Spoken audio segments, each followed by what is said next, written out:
Ada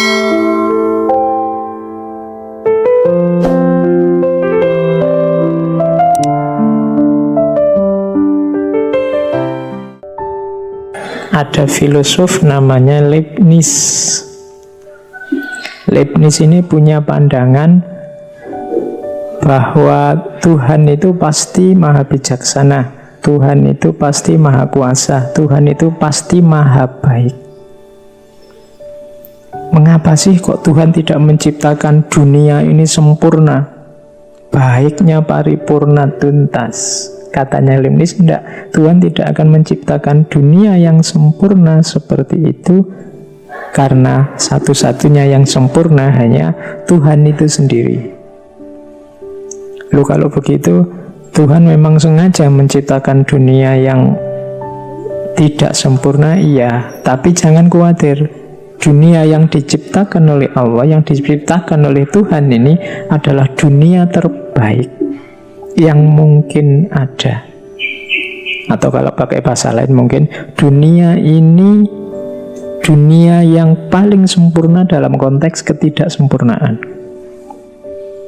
Jadi ini filosof namanya Leibniz yang bilang begitu. Jadi Allah itu pasti baik, pasti bijaksana, pasti maha kuasa. Mengapa kok Allah tidak menciptakan dunia ini yang sempurna saja? Allah kan baik, maha kuasa. Tidak, karena yang sempurna hanya Allah. Kemudian, tapi kita tidak usah khawatir, dunia yang tidak sempurna ini adalah dunia yang terbaik yang mungkin ada. Nah, katanya Leibniz kemudian, loh kok katanya terbaik yang mungkin ada, tapi banyak hal yang kacau, banyak hal yang merusak, banyak kejahatan di dunia ini. Katanya Leibniz, enggak, segala hal ada alasannya, segala hal ada hikmah baiknya. Hanya saja kadang-kadang kita tidak menemukan kebaikan itu dengan jangkauan akal kita sekarang. Segala peristiwa yang terjadi punya kandungan kebaikan, hanya saja kadang-kadang kita tidak nyampe. Nah, ini perspektifnya Leibniz untuk mendukung teori kita yang pertama tadi, bahwa hakikat bencana adalah kebaikan. Cuma perspektifnya Leibniz ini mendapat tandingan dari filosof juga namanya Voltaire. Ada salah satu puisi dari Voltaire yang terkenal sekali. Katanya Voltaire, Leibniz tak menunjukkan kepadaku di semesta yang konon paling bagus ini, benarkah ada alasan yang tak terlihat hingga keadaan kacau tak kunjung berhenti, dan ada yang tak berdosa menanggung malang. Jadi Voltaire ini mengkritik Leibniz yang menganggap bahwa segala yang terjadi itu pasti baik. Dasarnya Voltaire, mbok ya lihat kenyataannya. Katanya semesta ini paling bagus, tapi kok rasanya kacau terus. Katanya dunia ini paling sempurna meskipun dalam ketidaksempurnaan, tapi kok ya banyak orang yang tidak berdosa, yang susah. Nah, itu kritiknya Voltaire. Voltaire ini memang cara pikirnya agak kritis, sinis pada filosof-filosof tertentu. Masih saya ingat Voltaire ini pernah debat tentang bencana alam juga dengan Rousseau. Mungkin teman-teman kalau tentang Voltaire dan Rousseau sendiri-sendiri bisa dicek di ngaji filsafat sebelumnya. Jadi Voltaire sama Rousseau ini geger debat tentang bencana alam saat itu. Jadi ada tsunami dan gempa bumi dahsyat yang terjadi di Portugal, Lisbon. Jadi satu ketika tanggal berapa bulan November tahun 1755 itu di Portugal, itu para penduduknya sedang memperingati hari arwah. Jadi mereka bikin perayaan di gereja-gereja. Sekitar jam 9 pagi tiba-tiba ada bencana besar, ada gempa. Diawali dari gempa, rumah-rumah bergetar, kemudian tembok-tembok runtuh, bangunan-bangunan ambrol. Gempa besar ini sekitar 6 menit terjadinya. Nah, kabarnya ada 30-an gereja yang ambruk. Nah, korbannya banyak. Setelah gempa terjadi, mirip di Aceh dulu, terus datang tsunami. Setelah tsunami selesai, terjadi kebakaran besar-besaran di ibu kota Portugal, di Lisbon saat itu. Nah, dalam ceritanya itu ya sekitar puluhan ribu warga tewas. Kemudian 80% bangunan di sana ambruk. Nah, yang dilihat oleh Voltaire ini loh, ada 30 gereja ambruk. Sementara gubernur, jadi rumahnya gubernur, apa kalau sekarang kantornya gubernur saat itu, yang banyak dikritik orang karena suka korupsi, malah tidak ambruk. Ini Voltaire menertawakan orang-orang tertentu yang kita kan sering kalau ada bencana, ada gempa itu, wah seluruh desa ambruk kecuali masjid A, masjid B, kita sering begitu.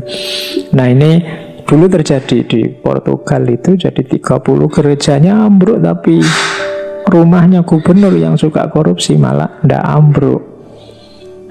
Nah, itu surat-suratan lah, saling menjelek-jelekkan, saling menjatuhkan antara Voltaire sama Rousseau. Jadi memang gayanya Voltaire memang seperti itu. Jadi dia juga mengkritik Leibniz bahwa mana sih alam semesta yang katanya baik atau terbaik itu.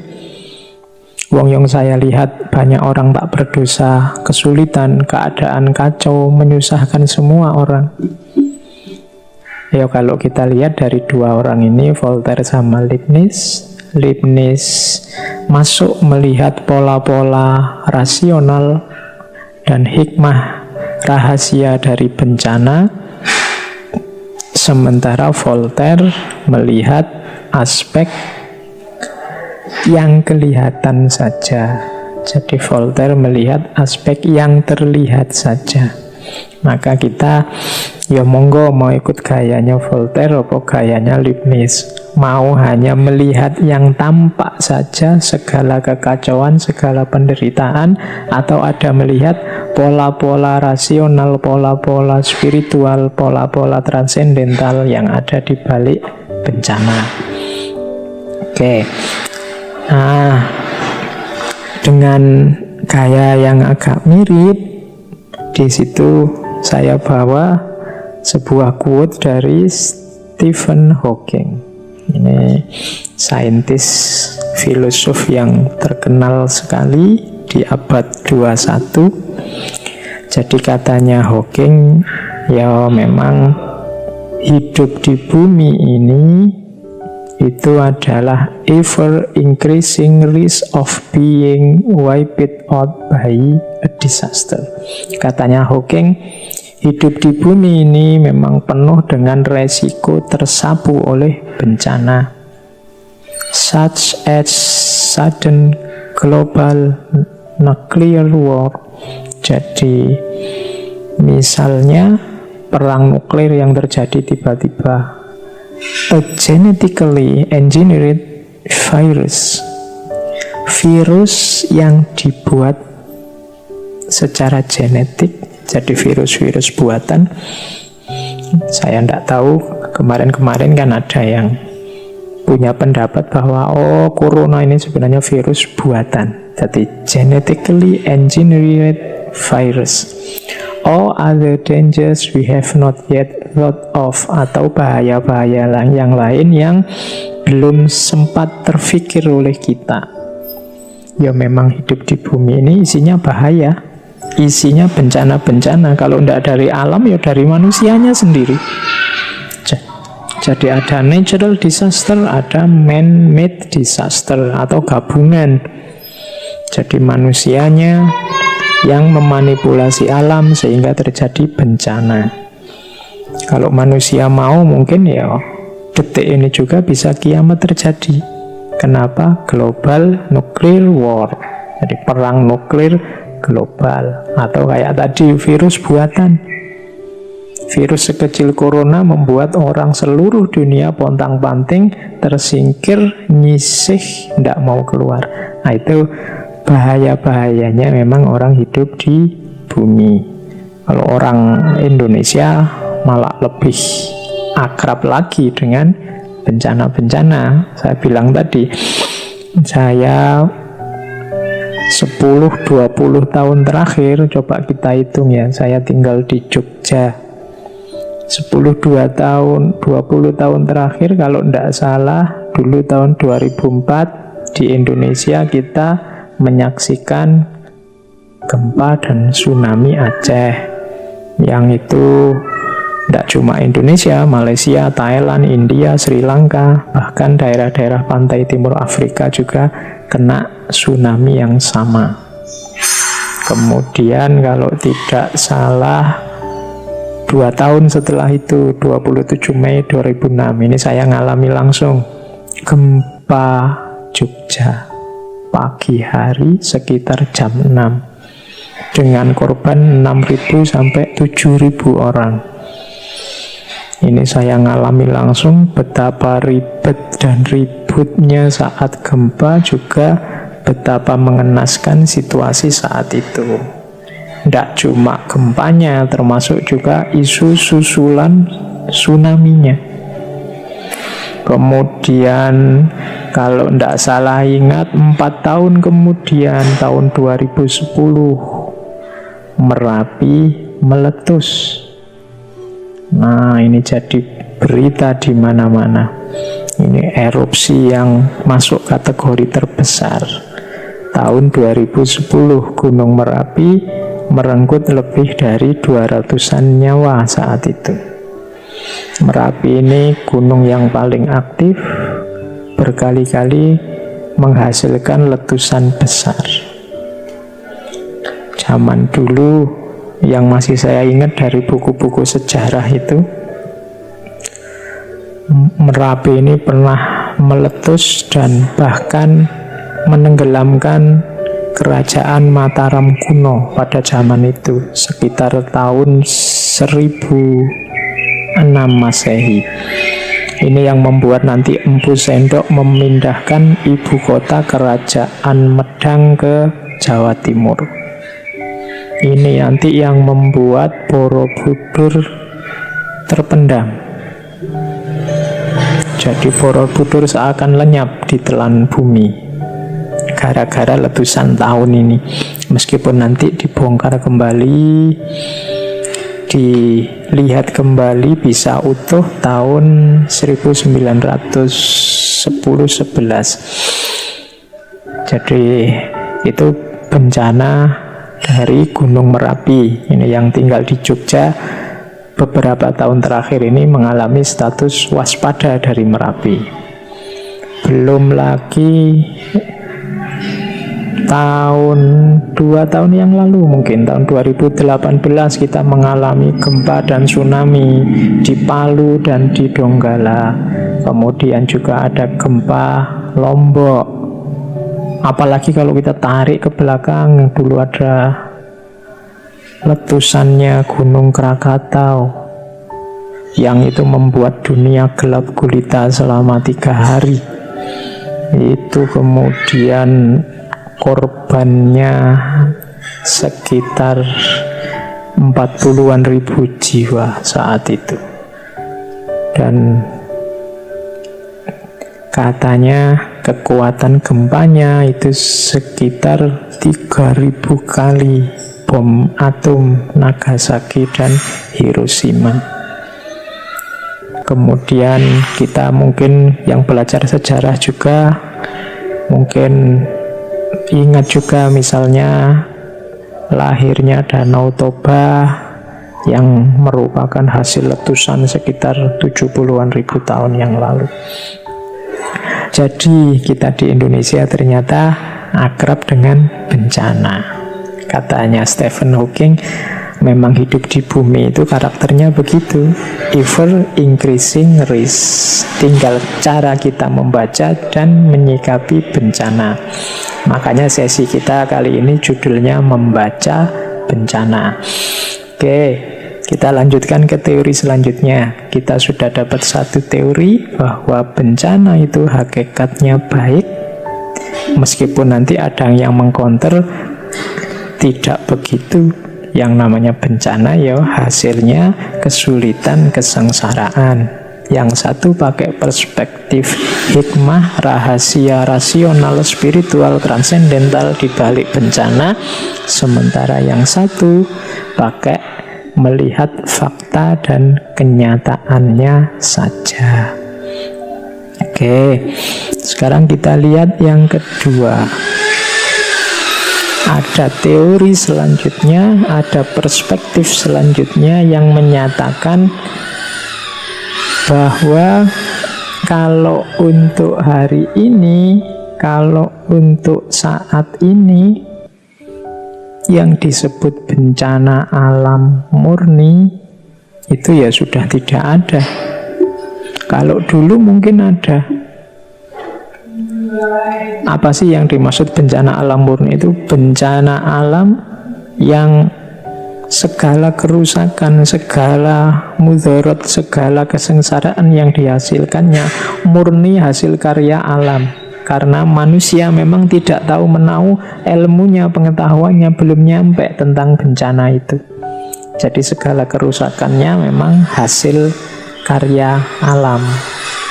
Ya misalnya yang banyak cerita kayak di film-film itu, misalnya masyarakat Pompeii, daerah Italia dulu waktu ketika gunung Vesuvius meletus.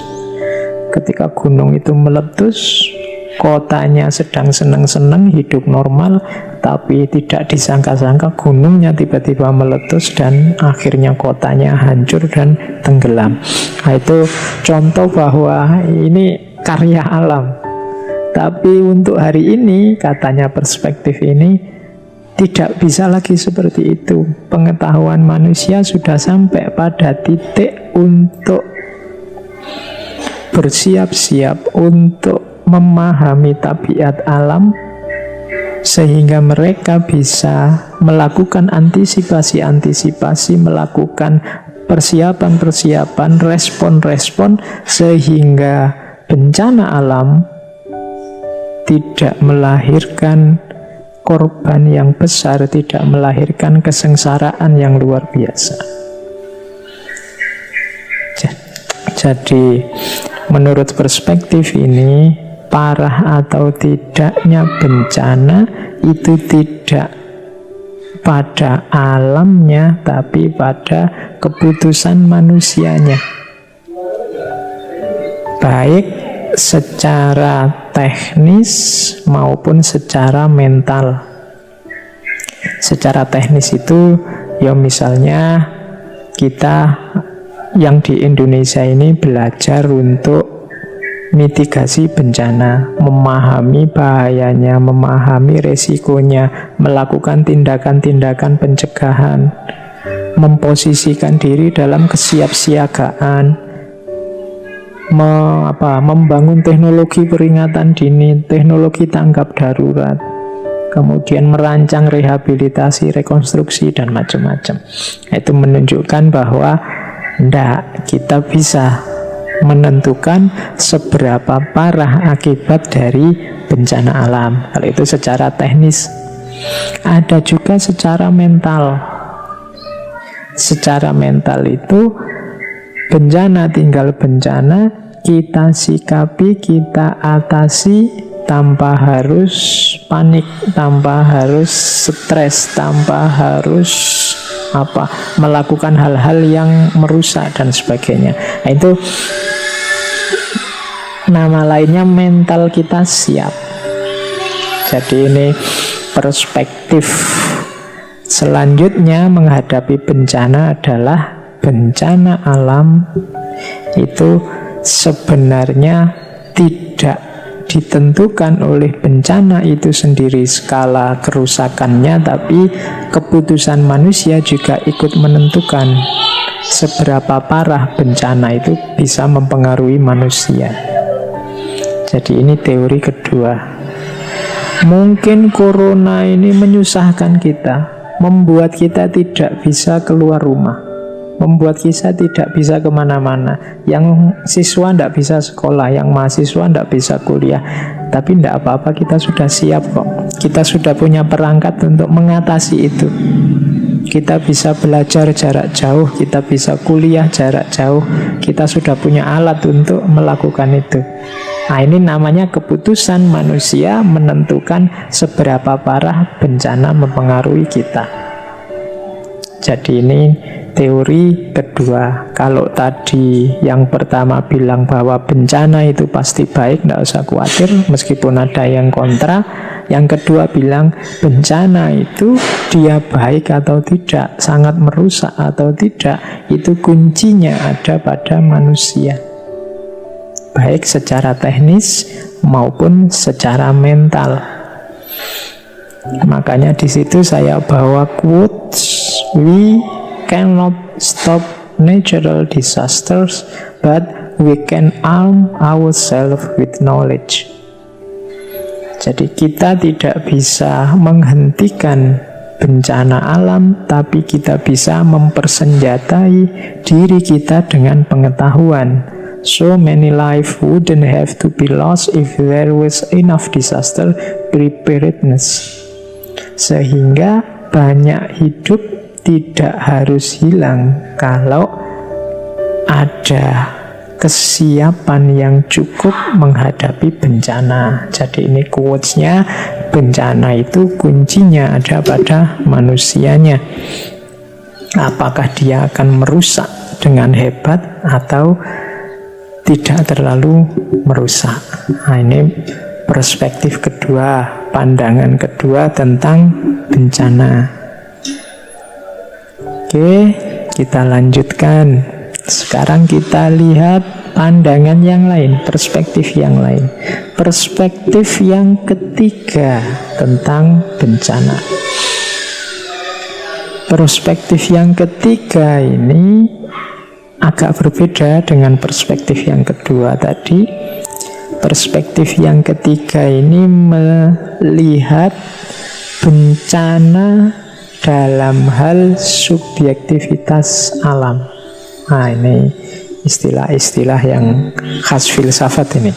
Ini memahaminya kalau serta-merta biasanya agak sulit, agak membingungkan.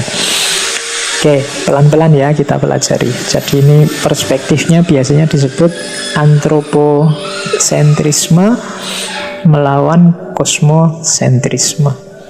Pusatnya pada manusia atau pusatnya pada kosmos, pada alam. Jadi pertama-tama awalnya begini. Manusia hari ini yang kita sebut manusia modern itu kan cara berpikirnya antroposentris. Cara berpikir antroposentris itu, antropos itu manusia, sentris itu pusat. Antroposentris berarti pusatnya ada pada manusia. Jadi antroposentrisme itu melihat manusia adalah pusat segalanya, atau homo mensura. Jadi manusia mengklaim diri sebagai satu-satunya makhluk hidup yang berkesadaran. Jadi manusia mengklaim bahwa satu-satunya yang berkesadaran. Berkesadaran itu berarti mengerti keberadaan dirinya. Jadi berkesadaran berarti punya kemampuan untuk jadi subjek. Jadi manusia modern itu merasa bahwa di antara semua makhluk, di antara semua hal di dunia ini, satu-satunya subjek, satu-satunya yang berkesadaran hanya dirinya. Di luar manusia hanya objek. Ini namanya antroposentrisme. Pusatnya ada pada manusia.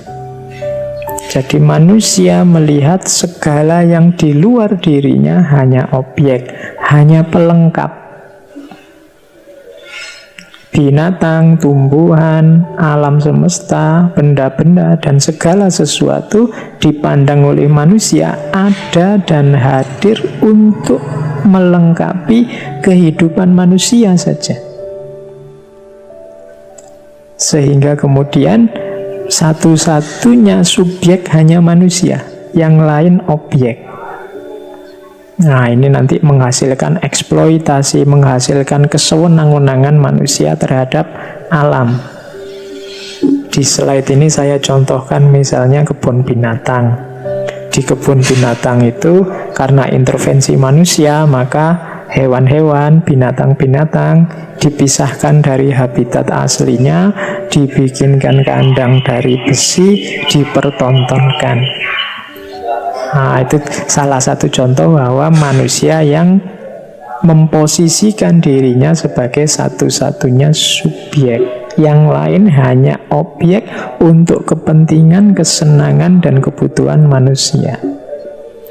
Nah, ini nanti tema tersendiri, atau teman-teman silahkan balik ke belakang kajian-kajian era Renaissance of Klarung Humanisme. Itu nanti awal mula kenapa manusia punya pandangan antroposentris. Nah, hubungannya apa sama bencana? Bencana alam yang manusia dibuat kacau, dibuat susah, dibuat sengsara oleh alam, sebagaimana penjelasan-penjelasan di depan, bencana alam ini seakan-akan menyangkal superioritas manusia. Jadi manusia yang merasa diri bisa mengatur, menata, mengeksploitasi, memerah, menyewenang-wenangi alam, sekarang dijawab oleh alam, katanya siapa?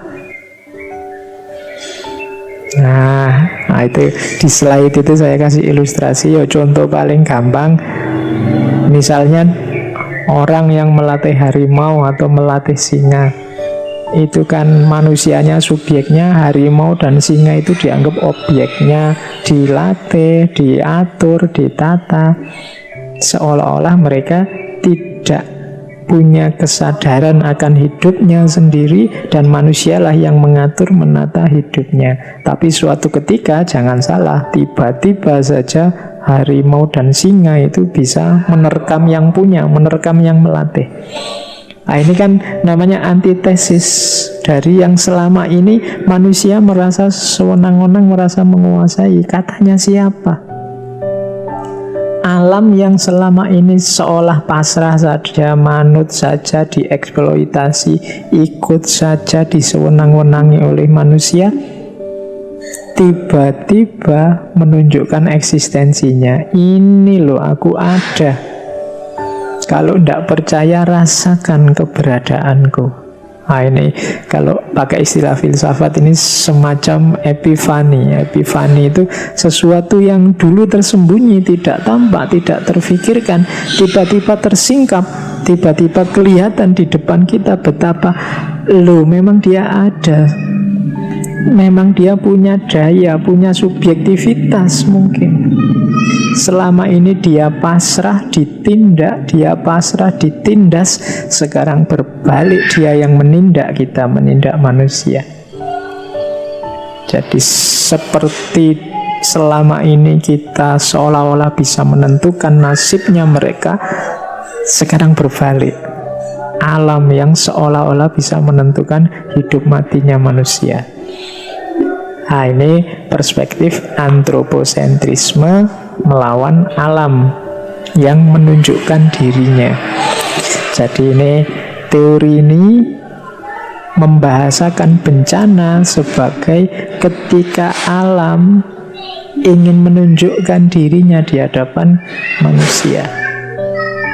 Selama ini kita menganggap segala di sekeliling kita hanya ada untuk kita, disiapkan untuk kita. Mereka semua adalah objek dan kitalah subjeknya. Adanya bencana alam ini menyadarkan kita, ndak, alam ini juga sesuatu tersendiri, punya kesadaran sendiri, punya subjektivitas sendiri. Mereka bukan sesuatu yang pasif, yang hanya pasrah saja kita manfaatkan, kita tindas. Jadi ini perspektif kedua. Perspektif ketiga, jadi cara membaca bencana versi kritik terhadap antroposentrisme. Itu saya bawa quote bagus dari Neil deGrasse Tyson. Even with all our technology and the invention that make modern life so much easier than it once was, it takes just one big natural disaster to wipe all that away and remind us that here on earth we are still at the mercy of nature.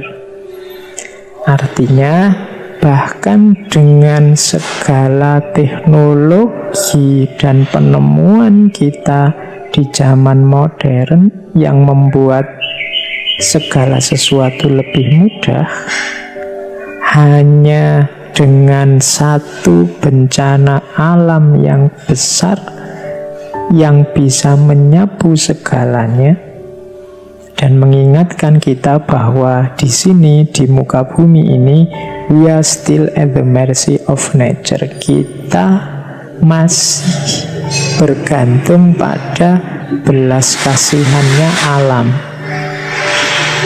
Jadi alam itu punya daya yang luar biasa, punya kekuatan yang luar biasa.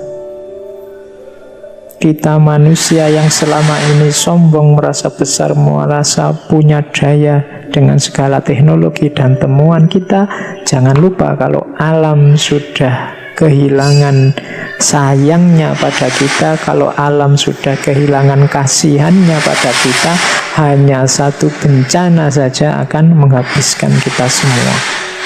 Jadi katanya Neil deGrasse Tyson ini, we are still at the mercy of nature. Kita masih berada, masih bergantung pada belas kasihnya alam. Maka berterima kasihlah pada alam, terima kasihlah pada Allah yang tidak menghilangkan kesabarannya alam di hadapan kita.